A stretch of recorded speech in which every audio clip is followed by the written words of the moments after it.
meet and greet was supposed to be over 20 minutes ago, but nobody had the heart to tell her to leave. She stood there in the dim backstage area, perfectly still, clutching a worn Nirvana t-shirt against her chest like a shield. The harsh fluorescent lights buzzed overhead, casting everything in that sickly yellow glow that made even the healthiest person look like they were dying. But this girl, she already looked like she was disappearing. Kurt Cobain sat slumped in a folding chair, his guitar case leaning against the concrete wall behind him. His hair hung in greasy strands across his face, and his flannel shirt was soaked through with sweat from the show. The adrenaline was wearing off now, leaving behind that familiar emptiness that always followed a performance, the hollow feeling that reminded him why he needed the noise in the first place. The backstage area was typical venue bullshit: exposed pipes, peeling paint, and the lingering smell of stale beer and cigarettes. A few roadies were breaking down equipment in the distance, their voices echoing off the concrete walls. But in this corner, in this pocket of fluorescent misery, everything was quiet. Too quiet. The girl couldn't have been more than 16. She had that translucent skin that some kids get when they spend too much time indoors, and her dark hair was pulled back in a messy ponytail. But it was her eyes that got to him. They were completely vacant, like someone had just switched off the lights inside her head. Her friend stood next to her, a nervous-looking kid with thick glasses who kept glancing between Kurt and the silent girl, like he was watching a tennis match in slow motion. He'd been trying to get the girl to say something for the past 10 minutes, but she just stood there, breathing softly, staring at Kurt with those empty eyes. "She really wants to meet you," the friend had said when they first approached. "She's been listening to your music non-stop. Non-stop. It's all she does now." Kurt had signed a few things, made some small talk with the nervous kid, but the girl never said a word, never even moved. Just stood there like a statue holding that t-shirt. Now everyone else had gone. The other fans, the venue staff, even most of the roadies.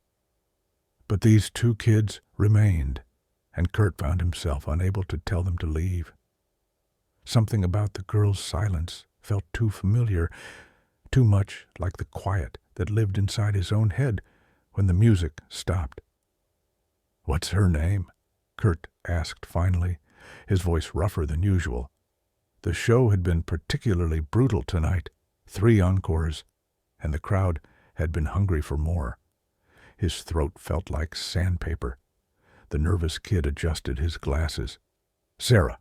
Her name is Sarah." Kurt looked at Sarah, really looked at her. She was staring at him with an intensity that made him uncomfortable. Not the usual fan intensity, not excitement or awe. This was different. This was recognition, like she was seeing something in him that he didn't want to be seen. "Sarah," Kurt said softly, leaning forward in his chair. "You okay?" She didn't respond, didn't even blink. Her friend shifted uncomfortably. "She doesn't really talk anymore," he said quietly.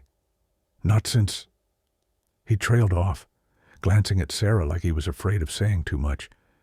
But Sarah just stood there, unmoved, like they were talking about someone else entirely. Kurt felt something cold settle in his stomach. He knew that look. He'd seen it in his own mirror more times than he cared to count. It was the look of someone who'd been hollowed out from the inside, someone who was going through the motions of being alive without actually living. "Since what?" Kurt asked, though part of him didn't want to know the answer. The nervous kid took a shaky breath. since her twin sister died last month. Cancer. The words hit Kurt like a physical blow. He sat back in his chair, feeling the air leave his lungs. Twin sister. Cancer. Last month. Jesus Christ. He looked at Sarah again, and suddenly everything made sense. The vacant eyes, the silence, the way she held that T-shirt like it was keeping her tethered to the earth. She wasn't just grieving. She was missing half of herself. Kurt had always been fascinated by twins. The idea that someone could share that kind of connection, that instant understanding. He'd envied it, actually. The thought that somewhere in the world there could be another version of you, someone who got it without explanation. But losing that, Christ, how do you even begin to process that kind of loss? They were identical, the nervous kid continued, his voice barely above a whisper. Did everything together, dressed the same, finished each other's sentences, the whole thing. They even got sick at the same time when they were little. But this time, he swallowed hard. This time, only Emma got sick. Emma. Kurt filed the name away, knowing somehow that it was important. The doctors said it was one of those random things. Childhood leukemia. They caught it early, thought they could beat it. But he shrugged helplessly. She went downhill fast. Sarah was with her every day at the hospital, slept in the chair next to her bed. And when Emma died, it was like Sarah died too. Kurt felt his chest tighten. The fluorescent light above them flickered, casting momentary shadows across Sarah's face. She still hadn't moved, hadn't acknowledged that they were talking about her, talking about the worst thing that had ever happened to her. She hasn't spoken since the funeral, the kid continued. Her parents are going crazy. They've tried everything. Therapy, medication, even brought in some specialist from Seattle, but she won't talk. The only thing she does is listen to your music. Hours and hours just sitting in Emma's room, playing the same songs over and over. Kurt leaned forward again, studying Sarah's face. There was something almost otherworldly about her stillness, like she'd figured out how to exist without actually being present. It reminded him of those medieval paintings of saints, beautiful and terrible and completely unreachable. Which songs? He asked quietly. All of them, but mostly Something in the Way. She plays it on repeat. The nervous kid hesitated. Emma loved that song. They both did.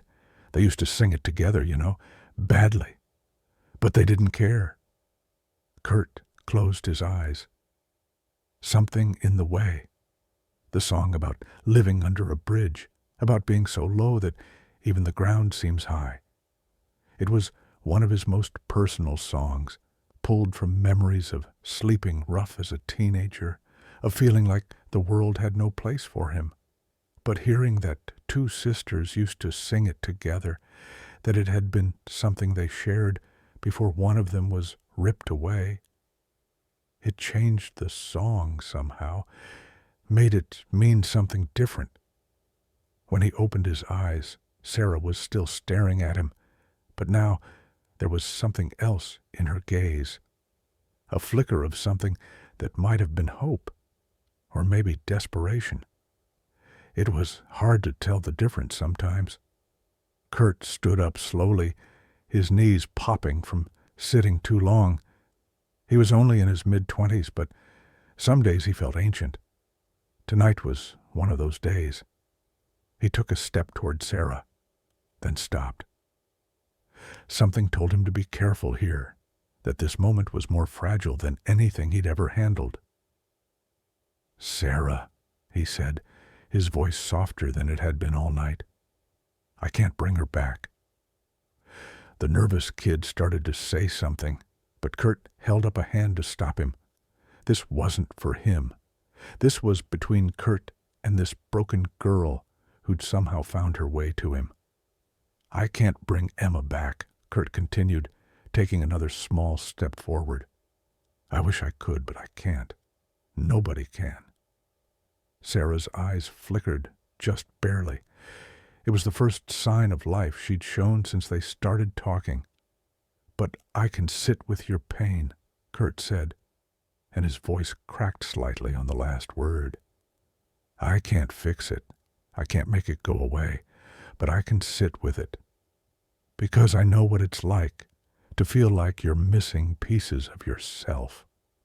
He was close enough now to see the tears that had been threatening to fall for who knows how long.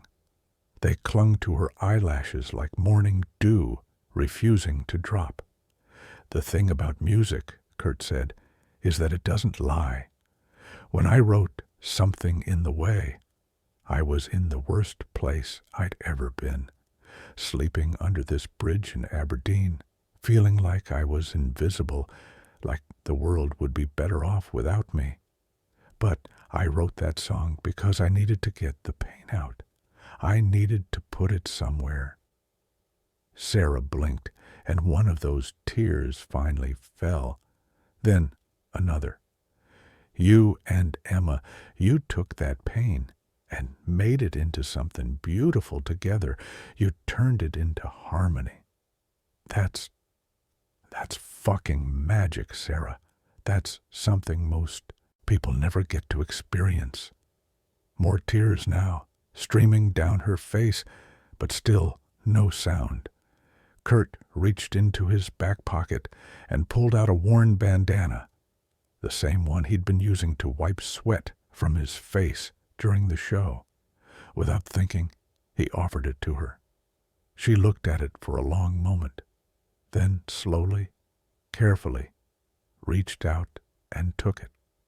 Her fingers brushed against his for just a second, and Kurt was surprised by how cold they were. "I know you can't imagine ever singing again," Kurt said. "I know it feels like making any kind of music without her would be a betrayal. But maybe someday you'll realize that the harmony is still there. Maybe it's just different now." Sarah clutched the bandana in her free hand, still holding the t-shirt against her chest with the other. For the first time since they'd been standing there, she looked away from Kurt, glancing down at the shirt. "Is that hers?" Kurt asked gently. "Emma's shirt?" Sarah nodded, the first clear response she'd given to anything all night. Kurt felt something break open in his chest. The image of this girl wearing her dead sister's clothes, trying to keep some piece of her alive, was almost too much to bear. "She had good taste," he said, managing a small smile. "That's one of the first shirts we ever made. Back when nobody gave a shit about us except kids like you and Emma." Sarah looked up at him again, and for just a moment, Kurt saw something flicker across her face that might have been the ghost of a smile. "You know what I think?" Kurt said, crouching down so he was closer to her eye level. "I think Emma would want you to keep singing. Maybe not the same way, maybe not the same songs, but she'd want you to keep making noise, because that's what sisters do. They make noise together." Sarah's face crumpled then, and the sound that came out of her wasn't quite crying and wasn't quite screaming. It was something deeper, something that seemed to come from a place that had been locked away since the day her sister died. Without thinking, Kurt reached out and pulled her into a hug. She collapsed against him, still making that terrible, necessary sound, and Kurt found himself holding her while she finally began to fall apart.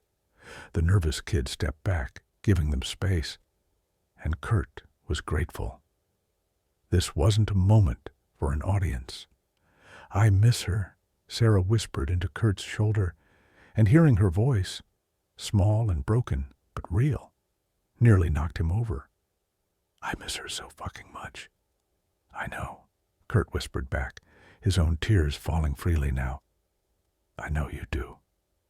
They stayed like that for what felt like hours, but was probably only minutes.